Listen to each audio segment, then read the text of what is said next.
മുഖ്യമന്ത്രി പദവിയിൽ നിന്നും തഴയപ്പെട്ടതോടെ നിലപാട് ഘടിപ്പിച്ച് കെ.സി. വേണുഗോപാൽ. മന്ത്രിസഭയിൽ വ്യക്തമായ പ്രാതിനിധ്യം ആവശ്യപ്പെടാനാണ് കെ.സിയുടെ നീക്കം. പ്രധാന വകുപ്പുകളും 6 മന്ത്രിമാരെയും ആവശ്യപ്പെടുമെന്നാണ് വിവരം.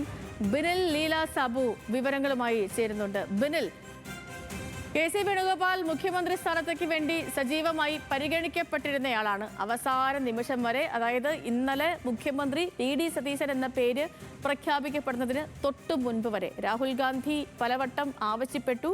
ഹൈക്കമാൻഡിന് ഒടുവിൽ കെ.സി. വേണുഗോപാൽ വഴങ്ങി. അദ്ദേഹം വഴങ്ങി.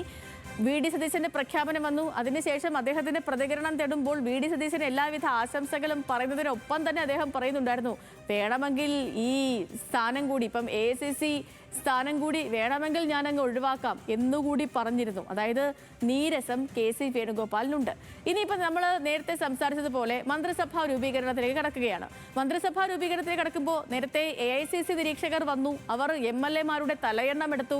ആ തലയെണ്ണത്തിൽ കൂടുതൽ പേരും പിന്തുണച്ചത് കെ.സി. പക്ഷത്തെയാണെന്ന് കെ.സി. പക്ഷം അവകാശപ്പെടുന്നു. ഇപ്പോഴും ആ അവകാശപ്പെടൽ തുടരുന്നുണ്ട്. അപ്പം അങ്ങനെയാണെങ്കിൽ 63 എന്ന് പറയുന്ന ആ ഒരു മാജിക് നമ്പറിൽ കെ.സി. പക്ഷക്കാരാണ് കൂടുതൽ. കെ.സി. വേണുഗോപാൽ മന്ത്രിസഭാ രൂപീകരണ വേളയിൽ സജീവമായ ചർച്ചകൾക്ക് എത്തുമ്പോൾ എങ്ങനെയാകും ഈ രൂപീകരണം? അതിൽ കെ.സി. പക്ഷക്കാരെ ഉൾപ്പെടുത്താൻ ഇപ്പം 6 പേരെ ഉൾപ്പെടുത്തുന്നു.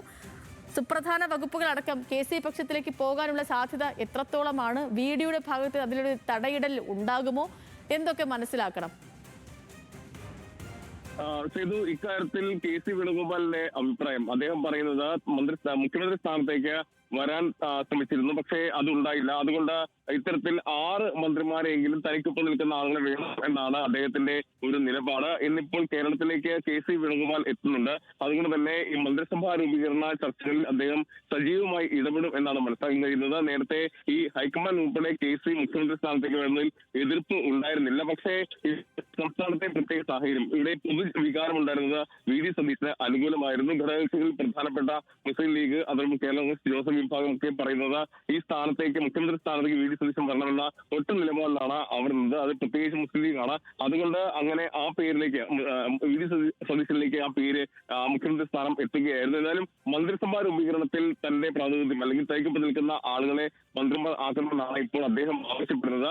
ആ ഒരു ആവശ്യം അദ്ദേഹം മുന്നോട്ട് വെക്കും. ഇപ്പോൾ അദ്ദേഹം കേരളത്തിലേക്ക്, കെ.സി. വേണുഗോപാൽ കേരളത്തിലേക്ക് എത്തുകയാണ്. അതുകൊണ്ട് ആ മന്ത്രിനിരത്തിൽ അദ്ദേഹത്തിന് ഇടപെടൽ ഉണ്ടാകും എന്ന ഉറപ്പാണ്. നിലവിൽ പരിശോധിച്ചാൽ അതെത്തുന്ന ആളുകളാണ് ഏറ്റവും കൂടുതൽ ജയിച്ചിട്ടുള്ളത്. പ്രത്യേകിച്ച് 63 MLA-മാരെ പരിശോധിച്ചാൽ 46 പേർ തനിക്ക് ഒപ്പം എന്നായിരുന്നു നേരത്തെ അദ്ദേഹത്തിനൊപ്പം നിൽക്കുന്ന ആളുകൾ പറയുന്നത്. ആ തലയെണ്ണം നോക്കിയാൽ മുഖ്യമന്ത്രി സ്ഥാനത്തേക്ക് വരേണ്ടത് കെ.സി. വേണുഗോപാൽ തന്നെയായിരുന്നു. പക്ഷേ കേരളത്തിലെ പൊതുവികാരം അങ്ങനെയായിരുന്നില്ല. പരസ്യമായ പ്രതിഷേധമൊക്കെ ഉണ്ടാവുകയും ചെയ്തു. നിലവിൽ മന്ത്രിസഭയിൽ പരിശോധിച്ചാൽ നിർണായകമായ വകുപ്പുകൾ തനിക്ക് വേണം എന്നാണ് അദ്ദേഹം, ഒപ്പം നിൽക്കുന്ന MLA-മാരെ പരിഗണിക്കണം എന്നാണ് അദ്ദേഹം ആവശ്യപ്പെടുന്നത്. എന്തായാലും ആ ആവശ്യം ഉന്നയിക്കും എന്നാണ് അറിയാൻ കഴിയുന്നത്. ഇപ്പോൾ രമേശ് ചെന്നിത്തല മന്ത്രിസഭയിൽ ഉണ്ടാകുമോ എന്നതാണ് ഉയരുന്ന ചോദ്യം. നിലവിൽ അദ്ദേഹം നിലവിൽ അദ്ദേഹം അക്കാര്യത്തിൽ ഒരു വ്യക്തമായ മറുപടി പറഞ്ഞിട്ടില്ല. പക്ഷേ വരും ദിവസങ്ങളിലുള്ള ചർച്ചകളിൽ അത് പറയും എന്നാണ് മനസ്സിലാക്കാൻ കഴിയുന്നത്. അങ്ങനെയെങ്കിൽ രമേശ് ചെന്നിത്തല വന്നാൽ അദ്ദേഹത്തിനൊപ്പം നിൽക്കുന്ന MLA-മാരിൽ 2 പേരെ മന്ത്രിമാരാക്കണം എന്ന ആവശ്യം അദ്ദേഹം മുന്നോട്ട് വയ്ക്കും. അങ്ങനെയെങ്കിൽ വി.ഡി. സതീശൻ പക്ഷത്തിന് എത്ര മന്ത്രിമാർ ഉണ്ടാകുമെന്നാണ് ഉയരുന്ന ചോദ്യം. 11-12 മന്ത്രിമാരാണ് കോൺഗ്രസിൽ നിന്ന് സാധാരണയായി ഉണ്ടാകാറുള്ളത്. ഇത്തവണയും മാക്സിമം പോയാൽ, അങ്ങേയറ്റം പോയാൽ 12 പേരാണ് ഉണ്ടാവുക.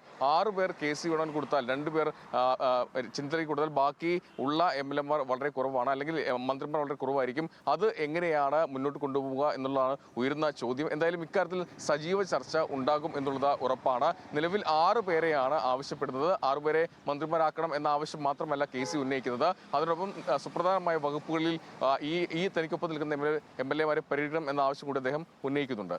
അതാണ് ഏറ്റവും പ്രധാനം. പിന്നെ 6 മന്ത്രിമാർ എന്നല്ല, ആ മന്ത്രിമാർക്ക് കൊടുക്കേണ്ട വകുപ്പുകൾ അവിടെയാണ്. അതായത് കീ പോസ്റ്റുകളിൽ കെ.സിക്ക് സ്വാധീനം ഉറപ്പിക്കാൻ അദ്ദേഹം ശ്രമിക്കുന്നു എന്നുള്ളതാണ്. അപ്പോൾ നമുക്ക് നോക്കാം എങ്ങനെയാകും മന്ത്രിസഭാ രൂപീകരണ ചർച്ചകൾ പോകുന്നത്.